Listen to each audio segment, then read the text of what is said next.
Hello, friends, and welcome to another episode of the Concussion Nerds podcast. And we are rolling in the amazing guests for you to learn on right now. With the summit coming up on September 27th and 28th, it is so important to me that you get to have a sneak peek of who our summit speakers are, because they are so full of passion for the areas that they work in, that they speak in, for the clients they work for. And today's guest is no different. Danielle Blasko, thank you so much for being here. Yes, thank you so much for having me. Excited. Danielle and I were introduced via our mutual friend and colleague, Doc Jock, who is also speaking at the summit. But I remember he started sharing stuff and I messaged him and I was like, are you and Danielle working together now? And he's like, and she's fucking awesome. And I was like, okay, hold on. So then I started to follow you. If you guys, we're going to drop Danielle's IG post and everything in the notes. Go follow her. I love your content. The passion you feel for your clients pours through it, as does your knowledge. But I would love to take a moment. So you guys, I already told her, I said, first thing I'm going to ask you is, what is a functional diagnostic? What the heck are you? So Danielle, I would love for you to actually introduce yourself to this audience, who you are, what's your background, and then what on earth is a functional diagnostic nutritionist? Yes. Okay. That's a great place to start. So I'll try to keep it relatively brief and just give you the overview. But yeah, I'm Danielle. I am a functional diagnostic nutrition practitioner, which basically means that I am working with clients utilizing functional lab testing to get to the root of the problem. So the tagline is, we test, we don't guess. And it's basically just because I'm not here to diagnose. I'm not here to prescribe. I'm not here to tell you to not work with a doctor or not be on medications, but I'm here to educate you on what we are seeing based on data in order to formulate the most comprehensive and most personalized protocol we can for you, that individual, to recalibrate your body, to get it to a place where it can heal, because the body should be doing many things on its own. And when we have dysfunction, that's where breakdown happens. And then that's when people start to spot treat with medications and whatnot. So my job is to get the whole view, educate them, and then come up with a very holistic, personalized protocol with supplements, with diet, with lifestyle, with mindset, to bring this person back to good functioning order. So that is what FDN does in a nutshell. I love that. And how did you get into this space? Yes. Okay. So I started out in my fitness journey in 2012. I was hardcore CrossFit. I drank the Kool-Aid. I was in it like hardcore. And so with that, I just wanted to optimize my strength. I've always been a petite person, but like growing up, I was very skinny, very weak in several ways. When I found CrossFit and strength training specifically, it just became an obsession, because I'm like, this is transforming me on not only a physical level, but like emotionally and mentally, just because I'm realizing like I have more confidence. I'm taking up space in the world. So I became obsessed with nutrition and strength training, because I realized like how much it went hand in hand, how much I enhanced my strength by optimizing my nutrition. So that really kicked off my journey into education, into nutrition. And then when I started working with the athletes at my gym, because I did co-own a gym at the time, I started working with the athletes and just general population. And I realized that a lot of, in particular, women would come up against these roadblocks of, I'm doing all the quote unquote right things and I'm still just not making progress, or I'm still having insert this problem. And so that really got me interested in the holistic and the functional side of things, and wanting to go deeper into, let's use labs, let's use data, because that really gets people bought in. And it also gives the practitioner or the coach or whoever they're working with the insight they need to understand and not just guess. Yeah. So that's how I got to this space. But how I got to Doc Jock, because that's who I work with now, I reached out to him randomly for mentoring, because I was like, show me the ways, you are doing all the things. And then we've just built this amazing friendship, and now we're in business together, and he is mentoring me, and he is, I guess you consider him my boss as well, but it's just amazing. He's just such a valuable resource to me. I love it. So, because now, especially with joining forces with Doc Jock, like now you're seeing chronic illness and persistent concussion and Lyme and mold. Like now you're seeing a whole lot of stuff that's not quote unquote healthy, active female in a gym. Was this new to you? Has it changed how you look through your lens at things? Like, how has that shifted your practice?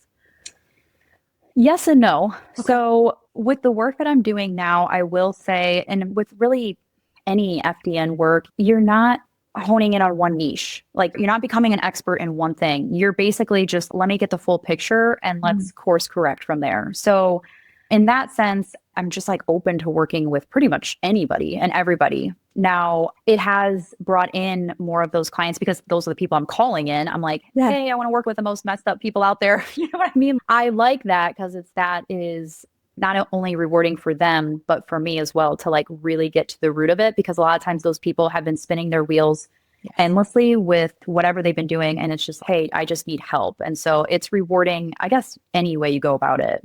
Yeah. So let's go like way back for a second, because I think some people, so obviously I predominantly work with persistent concussion and POTS and dysautonomias and functional neurological disorders, and that's my realm. And so while we talk very briefly about the power of nutrition in this healing journey and how we really don't want to ignore the power of nutrition, it is not my specialty. And so often that's where I end up referring out for people to have more specific guidance. If we just take that step back and I speak to the power of nutrition in healing, can you just hit on that like big topic? Mm-hmm. Yes. So nutrition is sometimes completely overlooked, or it's just becomes so confusing that people maybe they follow it for a week, but then they're just like they give up, or they just feel like they can't handle it because it is overwhelming. It's something that you have to adapt a lifestyle when you're talking about nutrition, because we are eating every day, all day. So when it comes to nutrition, because we are actively doing this most of the day, every day, or like very frequently, it's either adding to our health and inflammation or taking away, right? I love that. Yeah. So that's the thing. We have to get really good at the basics when it comes to nutrition, when it's just eat whole foods. I will get more granular, especially, with my presentation, but like whole foods, we have to go back to the basics and really think about what is adding value or what is not adding value. And that comes down to a lot of times, like, do people even know how to prepare foods at home? Do they even know how to grocery shop?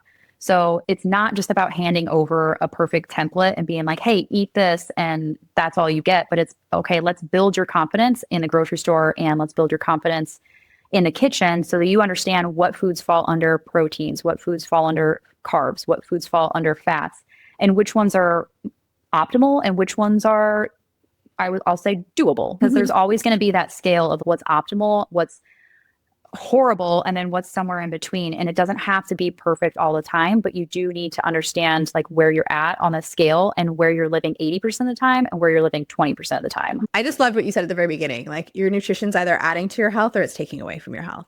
And I don't like when you make it that cut and dry. I think sometimes in this space, practitioners are fearful of just saying how it is.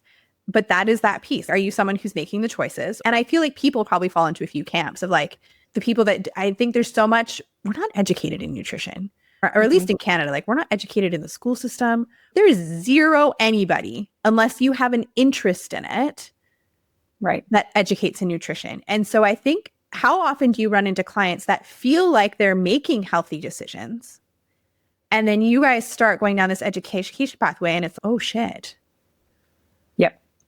All the time. Yeah. All the time. So, I mean, and the thing is with nutrition is it's so much more than just nutrition because it's tied to our emotions. It's tied to our childhood. It's tied to memories. It's tied to stress, like all those things. So it's not just as simple as, it's not a quick fix because it's so ingrained in who we are and our culture and what we do. So it does go back to relearning things like completely, more so for some than others. And it's also about baby steps and not going, I have to be perfect or I don't need to be doing anything at all. Because like you said, like there's all walks of life when it comes to their education and nutrition. And totally, I mean, it really depends on what parents are teaching the kids. I mean, the school systems aren't teaching anything. as far as I know, still. Oh, So it comes down to my son's in grade 6, hasn't learned about nutrition once.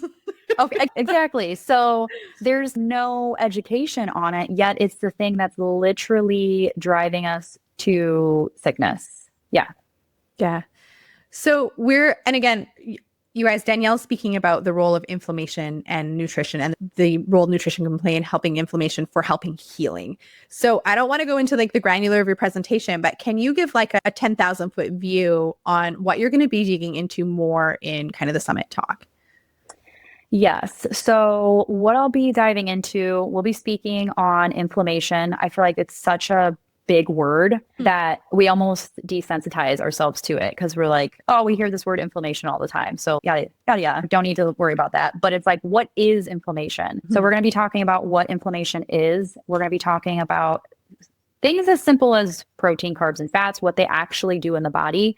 And then another big part of it is talking about the gut, because we can be eating the most nutrient dense diet in the world, but if our gut is not able to break down and absorb and utilize those nutrients for all of the processes that it needs throughout the body, then it's also kind of not for nothing. Yeah. I'm really excited. I'm really excited for your talk. Good. I got Brad. So you guys, whenever I asked someone to be a speaker for the summit, I said, obviously, Danielle, I knew Danielle, your specialty is nutrition. So it's like, obviously Danielle's going to speak over that, but I'm like, what do you want to talk about within it? And so then when I got that, I was like, this is so good. I'm really excited. Good. I like to keep things relatively simplified just to make it applicable, because otherwise it's like people just want to know, just tell me what to do. Just tell me what to do. How is this? Make it as easy as possible. So it's learn the basics of it so you understand the importance, but then let's talk about easy application.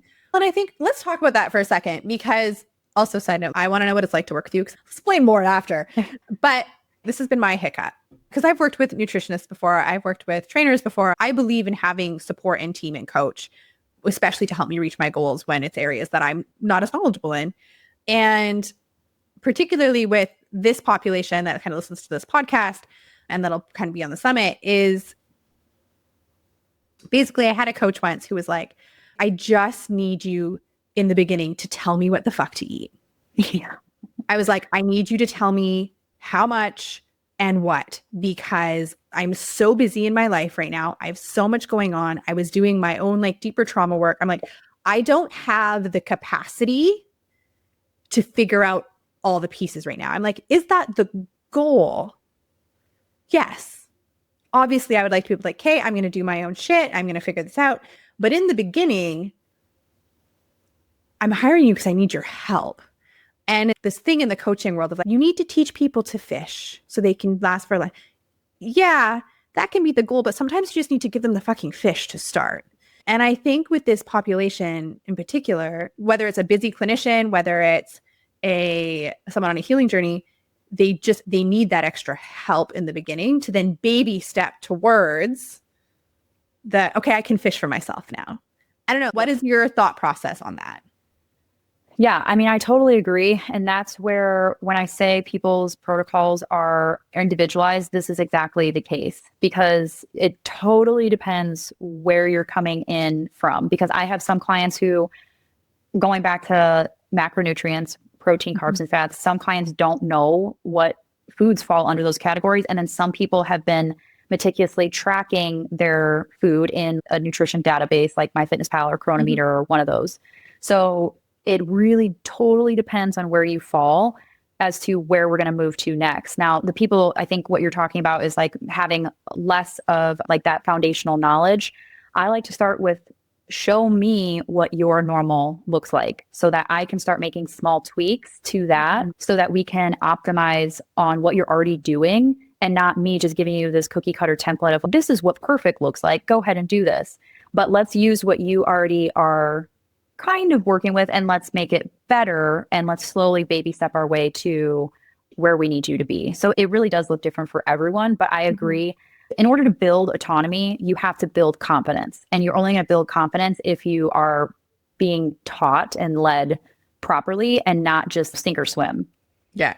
I remember I was so frustrated. I fired my coach because I was so frustrated, because I was just like, you're not, I'm telling you what I need from you at this moment, and you refuse to give it to me.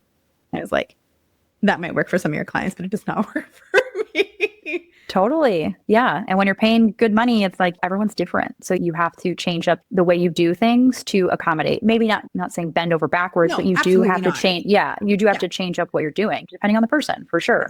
So if you think of the average diet of an individual today, which I know is also all over the map, but in terms of what do you see most people are not getting enough of in their diet? And I know this is like such a general question, but like on average, what do you see most people are like, they're not getting enough of certain nutrients or?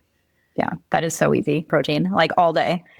And it's just because it's not easily accessible. It's not something, unless you're downing a bunch of protein shakes and eating a bunch of protein bars, it's not just something that's easy, grab and go. So it's usually not thought of. So that is typically one of the very first things that we have to work on with clients as far as getting more protein in. That's, yeah, easy. And then what would you say some of the, when you're trying to increase that accessibility to protein, what are some of the tips or tools or suggestions you might give people to start to, because again, 90% of the people listening to this podcast could probably have more protein in their diet. And I know in the beginning for me, when I started to try to increase protein, that was the issue. Is like, I'm on the go and blah, blah, blah. And unless I grab a protein bar, but then you look at the back of the protein bar ingredients and you're like, oh, that doesn't sound nutritious either. For me, literally the only way I can ensure I do it is if I food prep. But what are some of the other tools or suggestions you give people to help try to make protein more accessible in their diet? Yes. So some easy things would be like collagen if you drink coffee in the morning, like put, or in a smoothie, like put collagen in there. It's not a complete protein, but it's still very good for you. And if, as long as your whole day isn't made of collagen, like you're good. So collagen is an easy one. I am a big fan of high quality protein powders because it is easy and it's very versatile and it's already easy for the body to absorb and utilize. So if somebody's really busy, let's get 1 to 2 protein shakes in a day or utilize that protein powder. Once again, high quality, minimal ingredient.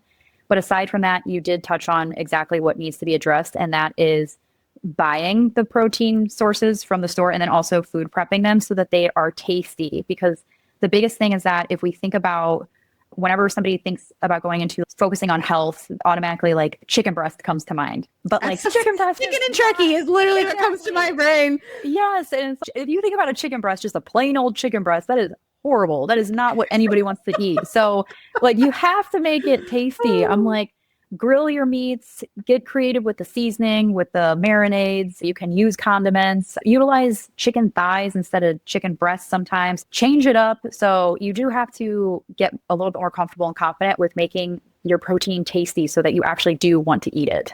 Yeah.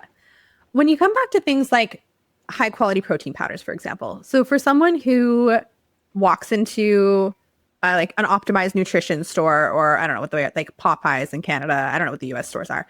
And you're literally greeted by a wall of protein powder.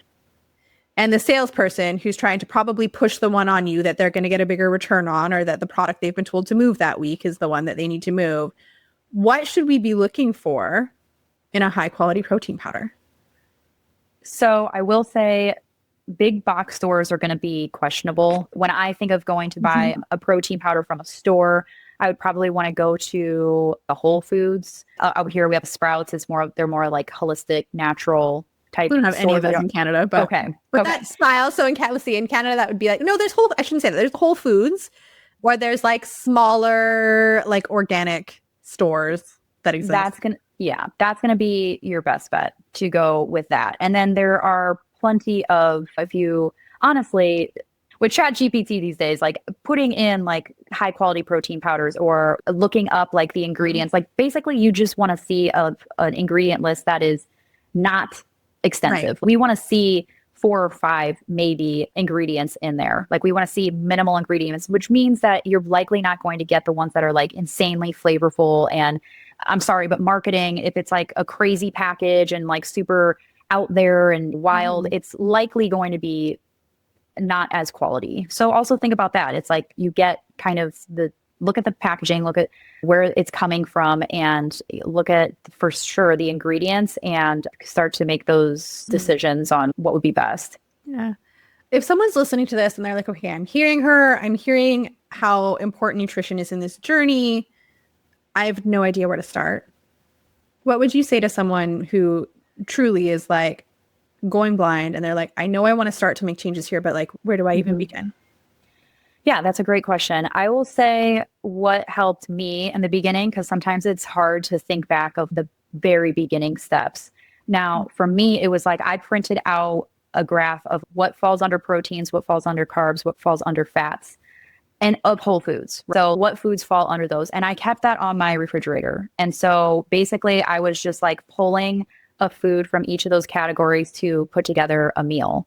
So it just starts there. Like you have to understand what foods are made of and as far as like macronutrients in order to make the best decisions possible. And that could be going into a grocery store or going into a gas station or eating away from home essentially and still understanding how to put foods together in order to optimize that whole concept of a balanced plate. So that's step one. It's like get familiar with your macronutrients. And from there, you can get more confident with your grocery shopping. And then from there, with your food prepping, and it just begins to balloon out. And what would you say to the person who, because you think back, so if we think to the family unit and we think about, so this is definitely a mindset piece, I think, of say it's the mother preparing dinner and feeling like everyone needs to eat the same thing versus being okay with your plate looking different than the rest of your family's. Yep, that's difficult because that is a whole shift in the family dynamic. I will say, and I'm not a mom, so I will be careful with my words, but I do think starting kids young on nutrient dense foods is so important because young kids or older kids, when you become accustomed to highly palatable foods, such as like very sweet or very salty or just extreme anything, then you do get addicted to that. Like you do crave that. And it's hard then to go to what is considered whole foods because it's more bland. It's not as fun and exciting. You don't get that dopamine hit. So I will say it starts there. Now, as far as making those changes, first and foremost, when it comes to, let's just say if I'm working with a mom and she's trying to make these changes for herself, but she realizes her family is just not there yet, I do suggest, I'm like, sometimes you do have to be a little bit more selfish because in order for you to get healthy and show up as your true self and your best self, you have to prioritize you. And then you can then, I don't want to say push, you can then show your family those things and hopefully get them on board. But it starts with you, like you, the mom or the dad or the parents in general. It starts there and then it will branch out. But you have to get yourself in the best working order in order to show up as your best self for all of the things that you do in life. Yeah. And I will say sometimes as like women and men, sometimes I think we try, or women and men, anyway, we try to overcomplicate things, right? And it can be I think as simple as if I make pasta, I will make 2 kinds of noodles because my son isn't gluten sensitive, but I am. Or maybe we do tacos and they want the big shells. I'll just do a taco salad bowl instead of. So I think sometimes that's also this piece of we don't always have to recreate 2 completely different meals, but we can modify our own. Totally. Yeah. Yeah. I love that you bring that up because that is 1000% like less is more. Like don't try to complicate things. I also am a big believer in not obsessing over really fancy recipes. Like keep it very basic. The most boring eater in the world. Yeah. Good. I love that. Me too. Yes. I am the bland chicken breast with a little bit of seasoning, salt and pepper, like my poor kid. Yeah. Okay. That's a little rough, but yeah, I'm all about keeping it very basic because I think when you tiptoe in the land of recipes, then it's just paralysis by analysis. I'm like, even for me, I'm like, this is too much. I abort right away. I remember we did a Whole30 years ago. And while like I felt great, I was on maternity leave, so I wasn't working because I wouldn't have been able to do it if I was working. Like the amount of time I had to spend in the kitchen was insane. And I was like, now granted, like I followed a recipe for everything. Yeah. And it was just like, oh my God. Yeah. No. That stresses me out so much. Right? So much. Oh my gosh. It's good. I think it's good to have staple recipes, things that you can replicate on a weekly basis and maybe rotating through 1 or 2 a week. But other than that, I'm like, that could be Yeah. too much. Danielle, I'm so excited for everyone to learn from you. Thanks. I really am. If people want to reach out to you, what is the best way to do so? I will say probably through Instagram. Yeah. So Danielle Marie Nutrition. Yeah. Active on there and we'll always respond back. So that's probably the best way. Amazing. Thank you so much for being here. And for everyone listening, give Danielle a follow, join the summit, listen to her talk, and we will see you next week. That's today's episode. Thank you so much for tuning in. If you liked what you heard, give us a like, give us a share, give us a tag on Instagram, and please never hesitate to reach out. We love communicating and connecting with you. Until next week, my friends, have a marvelous day.